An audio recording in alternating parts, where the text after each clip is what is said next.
우리가 앞 시간에 7장을 통해서 확인했던 내용을 조금 기억해 보시면 성벽 재건을 이제 완료한 느헤미야가 예루살렘의 안전을 도모했습니다.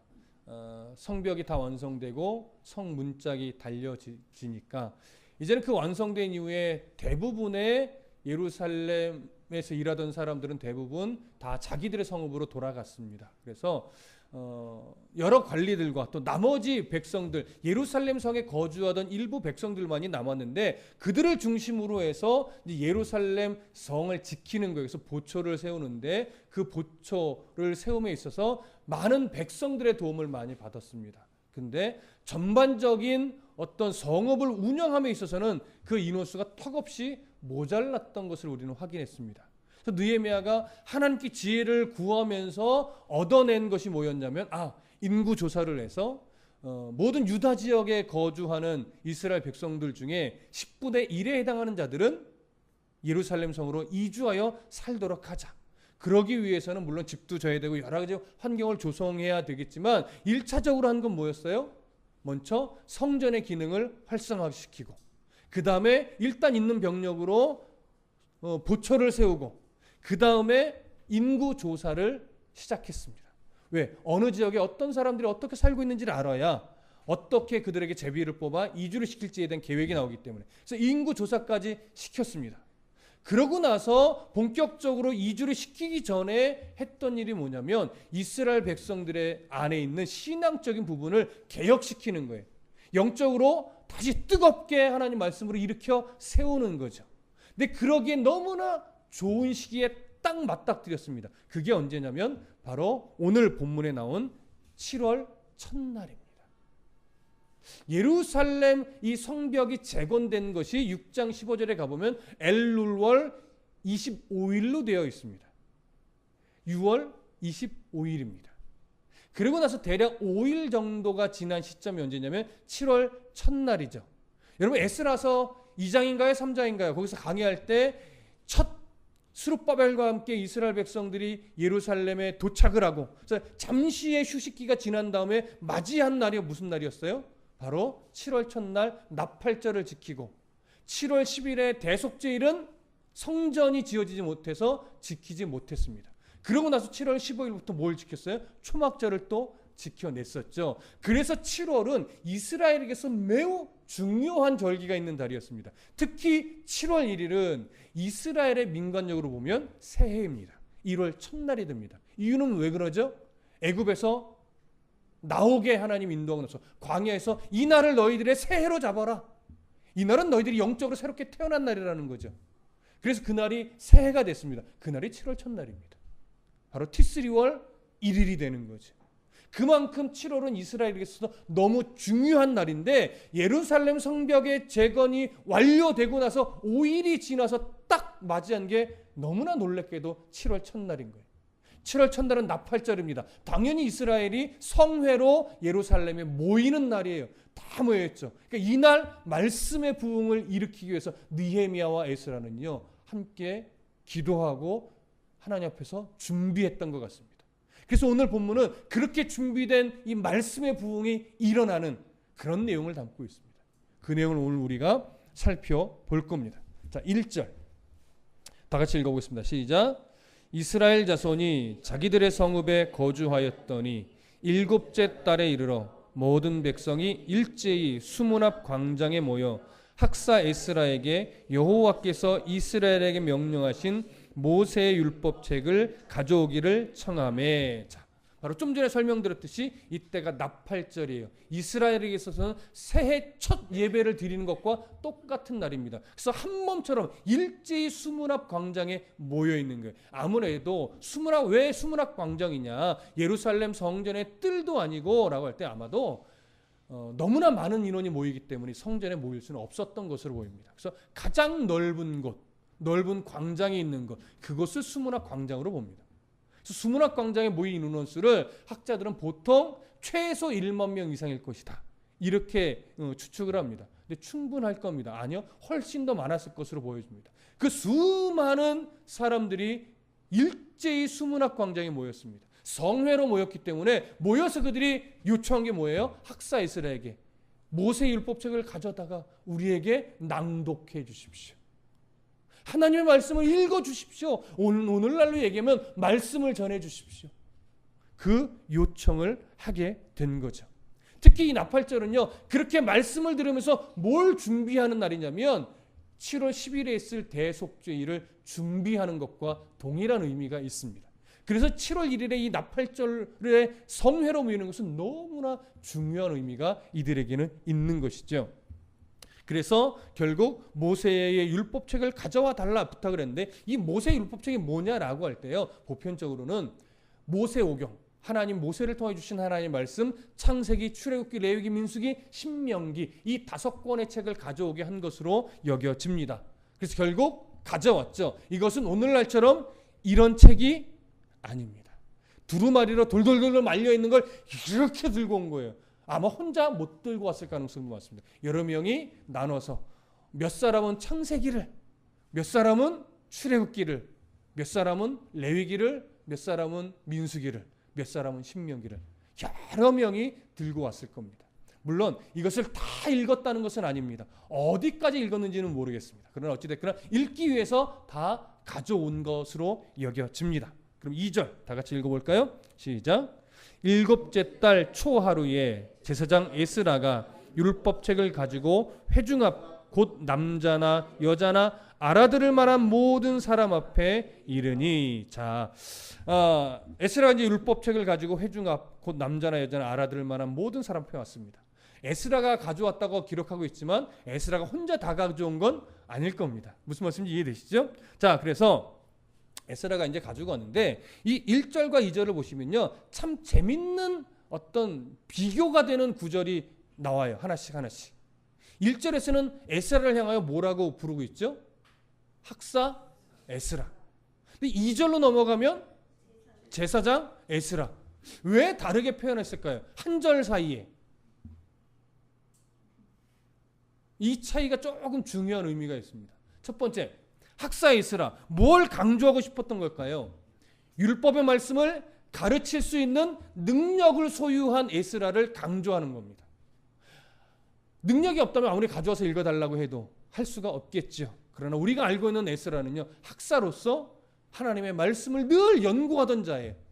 그리고 그 내용의 충분한 이해와 또 해석을 다 알고 있던 그런 탁월한 인물이었습니다. 에스라서에서도 우리가 확인을 했었죠.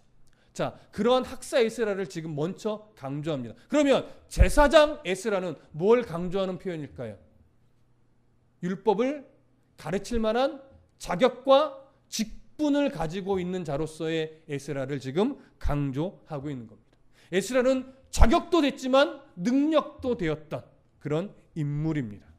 자, 그러면 그런 인물 손 앞에 이제 어떻게 해요? 율법책이 딱 주어졌습니다. 3절을 다 같이 읽겠습니다. 시작.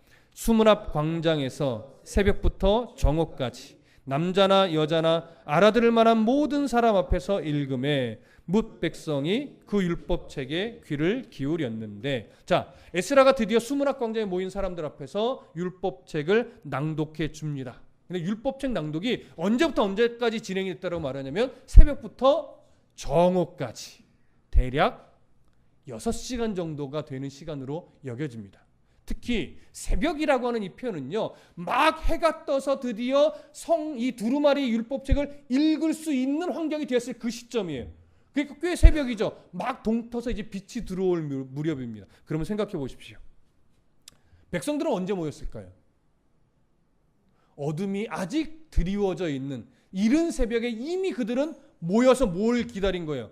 에스라와 함께 율법책을 가져서 읽어주게 되는 이 순간을 기다리며 고대하고 있었던 겁니다. 일찌감치 모여서. 그러고 나서 에스라가 시간이 되어 오니까 율법책을 가져와 주십시오. 우리에게 낭독해 주십시오. 요청을 해요. 그리고 여러 사람이 두루마리를 가져와요. 그리고 드디어 해가 비쳐서 책이 읽혀질 순간이 딱 되자 그 수많은 사람들 앞에서 첫 스타트부터 말씀을 읽기 시작을 합니다. 자, 그럴 때 백성들이 어떠했다라고 성경이 기록합니까? 뭇 백성이 그 율법책에 귀를 기울였다. 이렇게 기록하고 있습니다. 여러분, 저는 이 표현, 뭇 백성이 그 율법책에 귀를 기울였는데, 이 표현이요, 히브리어로 조금 원어에 가깝게 해석을 해보면 훨씬 더 좋아요. 이걸 히브리어 느낌의 좀 번역을 하면 이렇게 됩니다. 모든 백성의 귀가 그 율법책에 달라붙어 있었다. 여러분, 너무 좀 멋지지 않습니까? 오늘날 우리의 귀가 말씀에 좀 딱 달라붙어 있어야 되는데, 그렇죠? 우리는 한 주 동안 늘 잊어버리고 있다가 예배 때 오면 내가 또 한 주간 동안 내 귀를 성경책과 말씀과 이렇게 멀리 떨어뜨려 놨지? 이러면서 또 다시 말씀 앞에 집중하기도 하는데, 지금 이 백성들은요, 그 귀가 율법책에 딱 달라붙어 있었대요. 어떤 의미이겠습니까? 다른 어떤 것에도 나의 마음을 빼앗기지 않기 위해서 오로지 말씀에만 귀를 모아 집중하는 거예요. 그런 어떤 그들의 표정과 그들의 태도와 마음의 자세가 지금 느껴지십니까? 딱 여러분들이 말씀에 집중하는 그 모습과 아마 방불할 겁니다. 더 그들은요, 더 절실하게 지금 그 낭독되어지는 그 소리에 눈과 귀와 마음을 모았을 겁니다. 그렇게 딱 눈과 귀와 마음을 딱 말씀에 달라붙여 놓는 것, 이게 오늘 그 표현입니다. 뭇 백성이 그 율법책에 귀를 기울였는데, 모든 백성의 귀가 그 율법책에 달라붙어 있는데, 우리의 앞으로의 인생의 주님 오실 때까지 이렇게 하나님의 말씀에 우리의 귀를, 우리의 눈과 우리의 마음을 딱 달라붙여 놓는, 그래서 그 말씀이 이끄는 대로 살아가기 위해 늘 순간순간 애쓰고 몸부림치는 그런 우리 모두의 삶이 되기를 소망합니다. 그렇게 장장 6시간 동안 말씀이 낭독되어졌습니다. 백성들은 그 6시간 동안 한시도 귀를 말씀에서 떼어놓지 않았습니다. 그 6시간 동안 얼마만큼의 율법책이 낭독되었을까요? 정확하게 알 수는 없습니다. 아마도 다 읽혀지긴 어려웠을 것으로 여겨집니다. 그러나 어느 만큼 읽혀졌든지 간에 그들의 마음에 하나님에 대한 그 뜨거운 감격이 일어나기에는 충분한 분량이었을 것입니다. 어쩌면 이들은요, 이렇게 오랜 시간 동안 이렇게 모세오경의 상당한 부분을 한 자리에서 귀 기울여 들었던 적은 아마 처음이었을 가능성이 더 많습니다. 왜냐하면 오랜 시간 어디에서 살았어요? 바벨론 땅에서. 그 땅에서 이방 사람들과 함께 세상에 매여서 그냥 그렇게 살았던 사람들이에요. 근데 이제 하나님의 부르심에 응답하여 그들이 예루살렘으로 왔고, 여기서 살아가면서 어떤 사람은 성전 재건의 순간부터 있었고, 어떤 사람은 성벽 재건의 순간에 있었지만, 이 순간순간 하나님의 일하심을 그들은 경험했습니다. 그리고 나서 하나님의 말씀에 귀를 기울이는데, 거기서 주시는 하나님의 은혜가 어찌 달콤하지 않을 수 있겠습니까? 어찌 한 구절이라도 소홀히 여기며 그 말씀을 내 귀에서 스쳐 지나가도록 그냥 내버려 둘 수 있었겠습니까? 한 구절도 눈에서, 귀에서, 마음에서 스쳐 지나가지 않도록 꾹꾹 담아서 말씀을 아마 씹어 먹으며 받았을 것으로 여겨집니다. 여러분, 이 백성들의 하나님의 말씀에 대한 어떤 사모함의 마음, 이게 충분히 느껴지시리라 생각을 합니다. 그런데 저는 이 부분을 정리하면서요, 어쩌면 이들이 이렇게 이 말씀을 사모하는 것이 당연한 듯 보이지만 당연하지 않을 수도 있다는 생각을 했습니다. 이 당연하지 않을 수도 있다는 얘기는 뭐냐면, 이들이 어느 한순간의 어떤 마음의 감정 상태 때문에 이 말씀을 이렇게 사모하게 된 것이 아니라고 봅니다. 무슨 말이냐면, 이들이 이렇게 말씀을 사모하며 한 소절도 놓치지 않고 말씀의 귀를 탁 달라붙여 놓기까지는요, 인생의, 또 이방 땅에서 겪었던 수많은 인생의 굴곡진 흔적들, 그 흔적들을 몸으로, 삶으로 경험해내면서 그들이 마지막 결론처럼 발견한 게 뭘까요? 하나님이 인생의 해답이구나. 하나님이 없으면 아무리 금은보화, 아무리 높은 명예가 주어진다 하더라도 그게 별 의미가 없는 거구나. 이걸 인생의 굴곡진 흔적 속에서 결론처럼 그들은 발견했을 겁니다. 그것을 발견하고 나서 하나님의 말씀을 대하니까 그 말씀이 가벼이 여겨지겠습니까? 그 말씀이 들어도 그만 안 들어도 그만 이런 말씀으로 여겨지겠습니까? 한 소절도 한순간도 그 귀에 말씀에서 귀를 떼어낼 수 없을 만큼 내가 한 말씀도 놓치지 말고 다 씹어먹어 내 심령의 이 신비 속에 새겨 넣으리라. 그 마음으로 6시간을 말씀에 집중하지 않았겠습니까? 오늘 우리들이 그런 경험이 필요합니다. 차곡차곡 세상에서 일상에서 살아가는 그 흔적들, 내가 무너지고 내 가슴이 절망에도 떨어져 보고 내 가슴이 낙심한 상태에도 가보고 그런 과정과 경험 속에서 결국 인생의 해답은 하나님 한 분뿐이구나. 그 말씀 앞에 내 삶을 내어놓는 것이 인생의 가장 지름길이구나. 그게 더딘 것이 아니구나. 그게 돌아가는 것이 결코 아니구나. 이걸 발견하고 나면요, 오늘도 내가 한 말씀을 내 가슴에 새겨넣는 것이 기쁨일 수밖에 없고, 그게 꿀송이처럼 달다는 성경의 말씀이 정말 마음으로 인정되고 느껴지는 거예요. 지금 수문학 광장에 모인 이 백성들의 마음 상태가 바로 그랬단 말이에요. 한순간의 감정이 아니에요.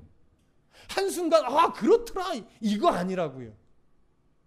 넘어지고 깨지고 부서지는 인생 속에서 결국 하나님을 발견했고, 그 발견한 하나님의 말씀이 선포되어질 때 한 소절도 놓치지 않는 그 뜨거움, 그 마음, 그게 지금 우리가 가지고 있는 마음이고, 이제 청년들이, 학생들이 앞으로 배워가야만 하는 마음인 겁니다. 분명히 그렇게 되어 오셨고 또 그렇게 되어 가리라 믿습니다. 4절부터 5절까지 함께 읽겠습니다. 시작. 그때에 학사 에스라가 특별히 지은 나무 강단에 서고 그의 곁 오른쪽의 선자는 마띠랴와 스마와 아나야와 우리야와 힐기야와 마세야요, 그의 왼쪽의 선자는 부다야와 미사엘과 말기야와 하숨과 하스바따나와 스가랴와 무술람이라. 에스라가 모든 백성 위에 서서 그들 목전에 책을 펴니 책을 펼 때에 모든 백성이 일어서니라. 자, 에스라가 백성들 앞에서 율법책을 낭독하는 그 모습을 설명하고 있는 구절입니다. 4절에 보면 특별히 지은 나무 강단에 에스라가 섰다라고 말합니다. 이 강단은요, 원래부터 있었던 강단은 아닌 것으로 봅니다. 이 성회를 위해서 느헤미야와 에스라가 준비한 그런 강단인데, 특별히 망대처럼 크게 그리고 높게 지어진 강단으로 보여집니다. 왜 이렇게 크고 높게 지었을까요? 수많은 사람들이 모일 것이기 때문에, 그들에게 하나님의 말씀을 효과적으로 전달해야 되기 때문에, 그래서 크고 높게 지은 겁니다. 모든 사람이 낭독하는 에스라의 그 입술에 초점을 다 맞출 수 있도록, 누구나 다 볼 수 있도록. 여러분, 우리는 알아야 됩니다. 강단을 높게 짓는 것은 목회자의 권위를 높이려고 하는 게 아닙니다. 어떻게 하면 말씀을 효과적으로 한 성도도 빠짐없이 잘 전할까, 바르게 전할까, 이 고민 속에서 강단이 만들어지는 것이지, 강단을 거룩하게 막 이렇게 생각하실 필요는 없습니다. 그냥 구별된 자리로 생각하면 되는데, 강단에 막 올라가면 큰일 나는 것처럼 옛날엔 그랬잖아요. 그럴 필요 없습니다. 저는 개인적으로 강단에 막 300만 원짜리, 막 1000만 원짜리 이렇게 막 강대상 좀 안 했으면 좋겠습니다. 무슨 말씀 이해되십니까? 거기에 투자할 것 같으면 차라리 어떻게 하면 더 효과적으로 말씀을 전할 수 있도록, 조금 더 거리감 없이 말씀을 효과적으로 전할 수 있도록 강단을 효과적으로 만들까, 지을까. 이 뭔가 막힌 담처럼 강단을 만들어내는 것이 아니라 더 가까이 말씀을 사모할 수 있도록 하기 위해서 이 고민 속에서 좀 계획되어지고 만들어지고 있었으면 좋겠습니다. 이때 강단이 딱 그래서 만들어졌단 말이에요. 에스라의 권위를 높이려고가 아니에요. 이유 하나예요. 효과적으로 말씀을 낭독하여 모인 그 수만 명의 사람들이 잘 듣게 하기 위해서. 이 기준 놓치지 마십시오. 교회는 말씀을 잘 전하고 말씀을 잘 듣게 하기 위한 기준과 방향성을 가지고 교회가 구성되고 만들어져야 되는 거예요. 이게 아니고서 1차적인 목적이 어떻게 하면 좀 더 세련되게, 어떻게 하면 좀 더 화려하게 이렇게 기준 잡는다면 그건 성경에서 말하고 있는 것과 완전히 거꾸로 가는 겁니다. 오늘 본문에서 우리는 그걸 발견할 수 있습니다. 자, 그렇게 준비되어지고 그렇게 만들어진 강단에 에스라가 율법책을 들고 딱 섰습니다. 근데 에스라만 서지 않았습니다. 오른편과 왼편에 13명의 사람들이 이름이 언급되며 그들이 함께 서 있습니다. 이들이 왜 서 있는지는 사실 알 수가 없어요. 그리고 이들이 어떤 위치에 있는 사람인지, 어떠한 직분을 가지고 있는 사람인지도 알 수 없습니다. 어떤 사람들은 제사장 계열의 사람이 아닐까 이렇게 말하는 사람도 있습니다. 어떤 사람은 제사장 계열이 아니라 평신도 직분자일 수도 있다 이렇게 말하는 사람도 있습니다. 그런데 어느 하나 성경에서 정확한 근거를 주고 있지는 않습니다. 그래서 그들이 누구냐를 따지기보다는 뭐가 더 중요하냐면 그들을 왜 세워놨는가 이게 더 중요합니다. 아마도 이들은 에스라가 율법을 낭독하는 것에 있어서 어떤 모양새로든지 잘 돕기 위해서 있는 사람들로 여겨집니다. 어쩌면 이들이 함께 율법 이 두루마리를 가지고 왔을 수도 있습니다. 어쩌면 너무나 많은 사람들이 서 있었기 때문에 또 오랜 시간 낭독해야 되기 때문에 돌아가면서 낭독했을 수도 있습니다. 아니면 에스라가 낭독을 하면 이 사람들이 각자 있는 사람들 옆에 널찍하게 서서 또 받아서 낭독을 또 똑같이 해줬을 수도 있습니다. 어떻게 도왔는지는 모르겠습니다. 그러나 이들은 아마 에스라가 메인으로 낭독하는 이 일을 어떤 모양새로든지 도왔던 인물일 것으로 여겨집니다. 무슨 말씀인지 되시죠? 자, 그렇게 해서 에스라가 딱 낭독을 하는데 오늘 5절에 보니까 그들이 어떻게 했답니까? 모든 백성이 일어섰다라고 합니다. 자, 에스라가 율법책을 딱 펴니까 아마 이렇게 핀 게 아니라 이렇게 폈겠죠. 뭐 이렇게 피든지. 그래서 그 펴는 모습을 보고 모든 수만 명의 백성들이 딱 일어섭니다. 무슨 의미일까요? 바로 하나님 말씀에 대한 경외와 내가 선포되어지는 그 말씀에 순종하겠습니다라고 하는 고백의 표시일 겁니다. 그리고 그 말씀이 선포되어지는 내내 그들은 서서 그 말씀을 받았을 겁니다. 그래서 오늘날도 보통 성경 봉독 시간이나 이런 시간에 교회에서 보통 어떻게 하죠? 일어서서 말씀을 듣고 그냥 설교가 될 때는 앉기도 합니다.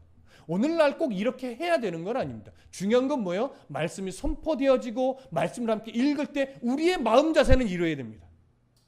말씀을 경외하는 자세로 함께 읽고 눈으로 또 따라서 읽어야 됩니다. 그리고 말씀이 선포될 때 그 말씀이 하나님의 말씀일 때 내가 순종하겠습니다라고 하는 그런 신앙의 고백적 자세로 그 말씀을 들어야만 하는 겁니다. 물론 기준은 그겁니다. 강단에서 하나님의 말씀이 선포되어질 때. 목사의 말이 선포되어질 때는요. 그냥 한 귀로 듣고 한 귀로 흘려도 돼요. 근데 목사를 통해서 하나님의 말씀이 선포되어진다고 여러분들이 동의가 되신다면 그때부터는 목사의 말이 아닙니다. 하나님 말씀으로 듣고 내가 순종하겠습니다 라고 하는 분명한 고백을 가지고 그 말씀을 아멘으로 받으셔야만 하는 겁니다. 그리고 그 말씀 따라 치열하게 순종하며 살아내는 씨름을 해내셔야만 하는 것이죠. 지금 이 수문학 광장에 모인 사람들은 그러한 자세가 되어 있습니다. 앞에서도 말씀드렸지만 그냥 된 거 아닙니다. 인생의 굴곡진 흔적 속에서 결국 하나님을 볼 수 있었기 때문에 이게 가능한 일인 겁니다. 자, 6절 다 같이 읽겠습니다. 시작. 에스라가 위대하신 하나님 여호와를 송축하며 모든 백성이 손을 들고 아멘 아멘 하고 응답하고 몸을 굽혀 얼굴을 땅에 대고 여호와께 경배하니라. 율법책을 딱 펼친 에스라는요 가장 먼저 뭘 했냐면 여호와 하나님을 송축했습니다. 높였습니다. 찬송했습니다.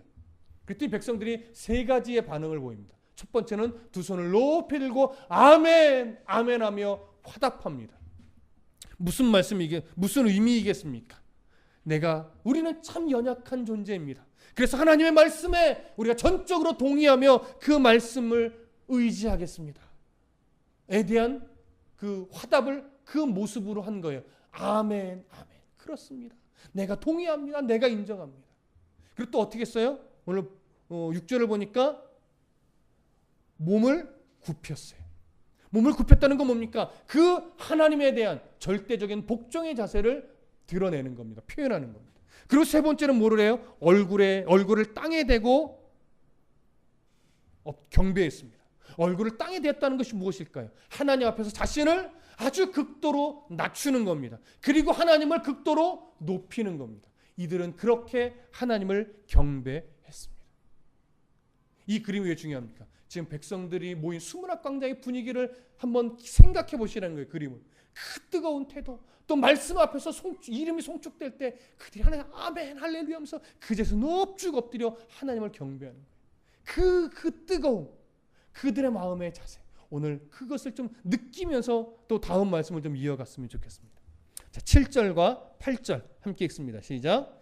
예수아와 바니와 세레바와 야민과 악굽과 사부대와 호디아와 마세야와 그리다와 아사랴와 요사밧과 하난과 블라야와 레위 사람들은 백성이 제자리에 서 있는 동안 그들의 율법을 깨닫게 하였는데 하나님의 율법책을 낭독하고 그 뜻을 해석하여 백성에게 그 낭독하는 것을 다 깨닫게 하니. 자, 여기에 보면 이제 백성들이 서 있는 그 중간중간에 또 13명의 이름이 언급됩니다. 그리고 또 한 그룹 레위 사람들이라는 표현까지도 언급이 됩니다. 그러니까 또 이 13명은 누구냐? 라고 하는 어떤 견해들이 또 나오게 됩니다. 정확하게 알 수는 없습니다. 근데 이 부분은 좀 추측이 가능합니다. 이들의 역할이 뭐였냐면 오늘 7절과 8절을 보면 백성들 사이에서 낭독되어지는 율법을 깨닫게 해주는 역할이에요. 그렇다면 아무나 할 수 없습니다. 아마도 이 13명이 바로 레위 그룹에 있는 사람들인 것으로 여겨집니다. 대표적으로 13명의 이름을 거론해놓고 그 외에 더 있었더라 이런 의미로 여겨집니다. 그래서 13명의 대표적인 이름과 나머지 레위 사람들을 같이 이렇게 기록해놓고서 그들이 그 수만 명의 사람들 중간중간에 서서 율법의 말씀이 낭독되어질 때 그것을 깨닫게 해주는 역할을 하는 거예요. 근데 이 깨닫게 해준다는 것이요, 두 가지의 어떤 의미로 봅니다. 첫 번째는 통역해줬다 이런 의미로 봅니다. 그럼 왜 통역이 필요했을까요? 지금 이 모세 율법책은 어느 언어로 기록되었을까요? 히브리어로 기록이 되어 있을 겁니다. 그런데 백성들 중에는 히브리어에 익숙하지 않은 사람이 꽤 많았을 겁니다. 왜요? 바벨론 땅에서 살았기 때문에 아람어나 이런 언어가 더 익숙해요. 왜? 평생을 거기서 살았는데요. 근데 거기서 살았음에도 불구하고 히브리어를 어릴 때부터 배웠다면 알아들을 수는 있지만 원활하게 이해되거나 해석되지는 못할 수 있어요. 그러니까 어떤 사람은 일단 통역이 먼저 필요하겠죠. 그래서 통역의 의미가 하나 있습니다. 근데 통역은 되더라도 구절구절 이게 뭔가 풀어서 설명해줘야 되는 또 그룹이 있어요. 그들에게는 어떻게 돼요? 해석하고 설명해줘서 그들이 이해할 수 있게 도와줄 사람이 필요합니다. 바로 그 역할을 누가 했다는 거예요? 레위 그룹의 사람들이 그 역할을 했다라고 하는 겁니다. 그래서 지금 이 사람들의 역할은 매우 중요합니다. 무슨 말씀인지 이해되시겠죠? 이들이 이렇게 또 협력하여 하나님의 말씀을 잘 이해할 수 있도록 도왔습니다. 강단 위에서 돕는 자와 강단 아래서 돕는 자들이 충분히 있었죠. 오늘날도 사실은 그런 역할은 동일하게 있어야 됩니다. 강단 위에서 가르치는 자가 있다면 강단 아래서 또 서로 도우며 일깨워주며 삶 속에서 나누어지는 그 모든 것들 속에서 우리가 하나님을 하나님 되게 알아가는 일에 우리 모두가 바로 그런 역할을 하는 자입니다. 잘 해주시기를 부탁드립니다. 네, 자 9절부터 12절 함께 읽습니다. 시작. 백성이 율법의 말씀을 듣고 다 우는지라. 총독 느헤미야와 제사장 겸 학사 에스라와 백성을 가르치는 레위 사람들이 모든 백성에게 이르기를 오늘은 너희 하나님 여호와의 성일이니 슬퍼하지 말며 울지 말라 하고 느헤미야가 또 그들에게 이르기를 너희는 가서 살찐 것을 먹고 단 것을 마시되 준비하지 못한 자에게는 나누어 주라. 이날은 우리 주의 성일이니 근심하지 말라. 여호와로 인하여 기뻐하는 것이 너희의 힘이니라 하고 레위 사람들도 모든 백성을 정숙하게 하여 이르기를 오늘은 성일이니 마땅히 조용히 하고 근심하지 말라 하니 모든 백성이 곧 가서 먹고 마시며 나누어 주고 크게 즐거워하니 이는 그들이 그 읽어 들려준 말을 밝히 알미라. 자, 그렇게 6시간 동안 율법책이 낭독되어지고 또 레위 사람들의 도움으로 그들이 통역도 하고 또 설명이 되어지면서 충분히 그 말씀을 듣고 깨달아 알 수 있었습니다. 그렇게 6시간을 다 듣고 나서 백성들의 반응이 어땠습니까? 오늘 성경은 모든 백성이 울었다 이렇게 되어 있습니다. 자, 하나님의 말씀이 이해되어지고 깨달아지면서 그들 안에 왜 눈물이 흘려졌을까요? 아마 하나님의 말씀을 놓치고 살았던 지난날의 세월들, 그냥 바벨론 땅에서 어떻게 하면 잘 먹고 잘 살까에만 집중해서 살았던 그때의 흔적들이 너무나 부끄럽게 여겨졌을 겁니다. 근데 또 하나 있겠죠. 그럼에도 불구하고 그런 우리들을 포기하지 않고 언약을 지켜내시면서 끊임없이 우리에게 하나님의 그 사랑을 깨닫게 해주신 그 은혜 또한 감격스러웠을 겁니다. 그 두 가지가 마음 가운데 깊이 느껴지면서 그들 안에서 표현할 수 있는 모습은 하나였겠죠. 그저 뭐 하는 거예요? 우는 겁니다.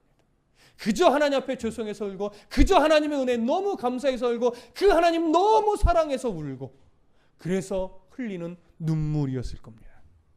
그런데 그렇게 울으며 하나님 앞에 다 토해내고 있을 때 그들의 울음을 울리게 만든 것은 에스라의 웅변력이 아니었습니다.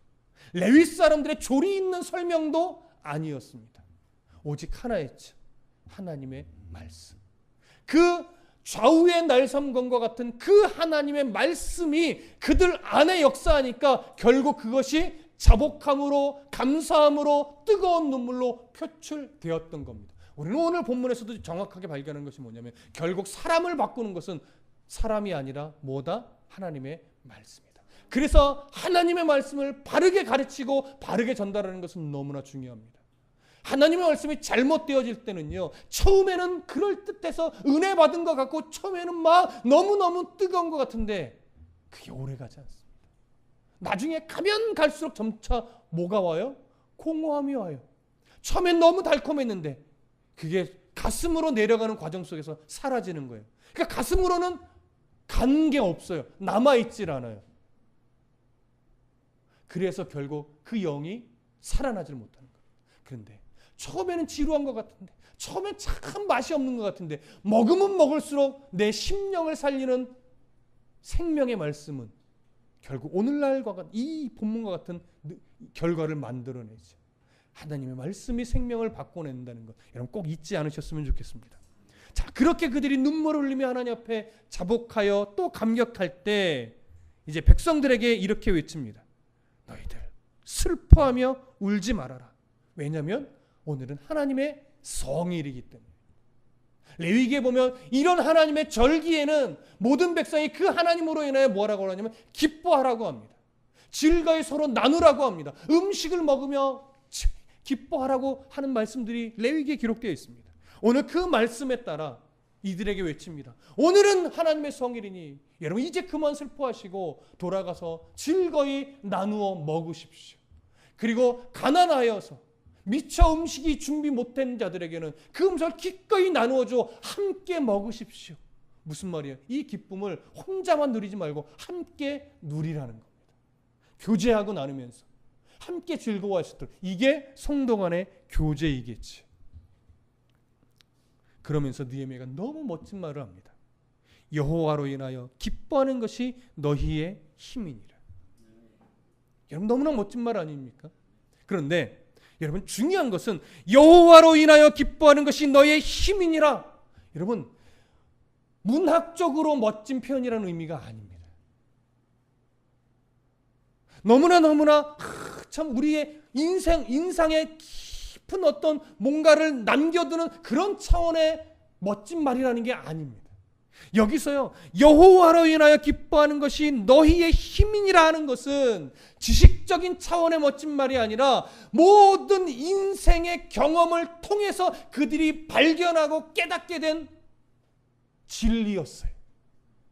그것을 느헤미야가 탁 드러내는 거예요. 너희들 인생을 살아봐서 알잖아. 너희들의 그 인생의 굴곡진 흔적들을 다 돌아봐라. 결국 여호와를 기뻐하는 것이, 여호와로 인하여 내 영내 내 속사람이 기뻐하게 되는 것이 진짜 힘이 아니더냐, 이걸 막 선포하는 거죠. 그때 백성들이 어떻게 반응했을 거예요? 백성들이요, 성경에는 정확하게 드러나고 있지 않지만 모두가 아멘으로 화답했을 겁니다. 왜요? 자기들도 살아보니까 이게 진리라는 걸 발견하는 거예요. 그러니까 오늘 이 말씀이 제가 전해질 때도요, 지금 어른들이 아멘하여 느끼는 것과 아직 청소년과 또 청년이 아멘하고 느끼는 것은 약간 다를 겁니다. 어떤 차원에서? 경험적인 차원에서. 이 말씀은요, 아주 굴곡이 깊이 패인 인생을 경험했을수록 더 깊이 아멘할 수 있어요. 그렇다고 여러분 힘들게 살으라는 건 아닙니다. 내가 힘들게 살고 싶다고 사라지는 것이 아니라 하나님이 나에게 맞는 그 굴곡진 인생을 줘요. 그게 얼마나 패인 굴곡이든 그 굴곡진 인생을 내가 견디어내는 과정을 통해서 진짜 여호와로 인하여 기뻐하는 것이 내게 힘이라는 진리를 차곡차곡 배우게 되는 거예요. 그러니까 지금 배워가고 있는 중이죠. 그러니까 굳이 어려운 길을 선택할 필요는 없습니다. 그러나 주님이 겪게 하시면 기꺼이 내가 그 속에서 하나님을 찾겠습니다라고 하는 믿음의 용기는 필요합니다. 두려워하지 마십시오. 청년이요, 또 청소년이요, 두려워하지 마십시오. 여러분들에게 그 고난의 순간들을 주시면서 여러분들을 더 이 진리를 발견하는 사람으로 계속 하나님이 올려놓으실 겁니다. 뭘 봐야 되냐면 고난을 바라보는 것이 아니라 그 고난을 통해서 나를 세워가실 하나님을 봐야 돼요. 그러면 어느 순간도 절망으로 나를 밀어넣는 것이 아니라 그 속에 있는 하나님이 주시는 한 줄기 소망의 빛을 볼 수 있어요. 그것 때문에 일어나는 거예요. 그것 때문에 달려가는 거예요. 그것 때문에 내 속사람이 아주 강한 사람이 되는 거예요. 이들은 그런 경험을 통해서 강해졌고 이들은 여호와로 인해 기뻐하는 것이 힘이란 이 진리를 가슴 깊이 아멘으로 받아낸 사람들인 겁니다. 여러분 12절 보십시오. 모든 백성이 곧 가서 먹고 마시며 나누어 주고 크게 즐거워한 이는 그들이 그 읽어 들려준 말을 밝히 알미더라. 여기 밝히 안다는 게 뭘까요? 그냥 이해했어 이거 아니에요. 그 느헤미야가 전한 이 메시지가, 에스라가 강조하여 선포됐던 말이 그들의 인생 속에서 경험 속에서 정말 그렇다라고 하는 이 경험 속에서 인정되어지는 알을 말하는 겁니다. 그래서 넉넉하지 않아도 나눌 수 있는 여유가 생기고 아직도 내 안에 문제가 많지만 위로해 줄 수 있는 힘도 생기는 거예요. 나의 상황과 형편에 연연해하지 않고 하나님으로 인하여 기뻐하며 살아가려고 몸부림치는 그 성도의 삶, 하나님은 절대 외면하지 않습니다. 여러분 이 말씀을 신뢰하십시오. 결국 하나님이 그런 성도를 지켜냅니다. 결국 하나님이 그런 성도를 보호하십니다. 결국 하나님이 그런 성도의 삶을 통해 하나님의 뜻을 아름답게 이루어 내십니다. 그래서 결국 그 성도를 보면서 정말 하나님 살아계시는구나. 지금은 좀 넘어지는 순간이 많아서 아직은 아닐 수 있어요. 괜찮아요. 왜? 하나님이 이렇게 세울 거니까. 그러니까 넘어졌을 때 그런 음성을 듣고 하나님 살아계시지 다시 한번 마음의 세계에서 또 일어나는 거예요. 그렇게 단련되어지다 보면, 그렇게 연단되어지다 보면 하나님 우리를 뭐처럼 만들어요? 정금처럼 만들어요. 그렇게 세월이 흘러 이들이 하나님을 기뻐하는 것이 정말 인생의 힘이구나, 이 진리를 내 가슴으로 인정하게 되고 삶으로 흔적으로 꺼내놓게 될 때요, 누군가는 나를 보면서 야 정말 하나님 살아계시네, 이 고백을 합니다. 우리들의 인생 속에서요 단 한 명이라도 나의 삶을 보고 야 하나님 살아계시네 이런 소리를 듣게 했다면, 하게 했다면 여러분 하나님 나라 가서 하나님이 칭찬할 겁니다. 너는 정말 착하고 충성스러운 내 종이었어. 여러분 거대한 거 거창하게 생각하지 마십시오. 여러분 이 땅을 살면서 수백 명 수천 명 예수 믿게 한다고요? 그 여러분들의 힘 아닙니다. 그렇게 되지도 않습니다. 단 한 명이라도 나를 통해 하나님을 만나게 되는 그 축복의 통로 역할을 했다면 여러분 참 잘 살아내신 겁니다. 하나님은 그거 하나라도 기뻐하시는 분입니다. 그러나 그거 결코 쉽게 보지는 마십시오. 여러분들이 낮아지고 여러분들이 죽어지고 내가 이 이리 때와 같은 세상 속에서 양으로 산다는 것이 무엇인지 진짜 가슴으로 깨닫게 되어질 때, 그때 비로소 이런 삶이 가능해지는 겁니다. 양으로 사는 게 쉽지 않습니다. 그러나 살아내실 수 있습니다. 왜요? 하나님이 내 손 붙잡고 있으니까. 이들처럼 오늘 저도 여러분들에게 축복합니다. 여호와로 인하여 기뻐하는 것이 바로 여러분들의 힘이 될 것입니다. 아니 힘입니다. 기도하겠습니다.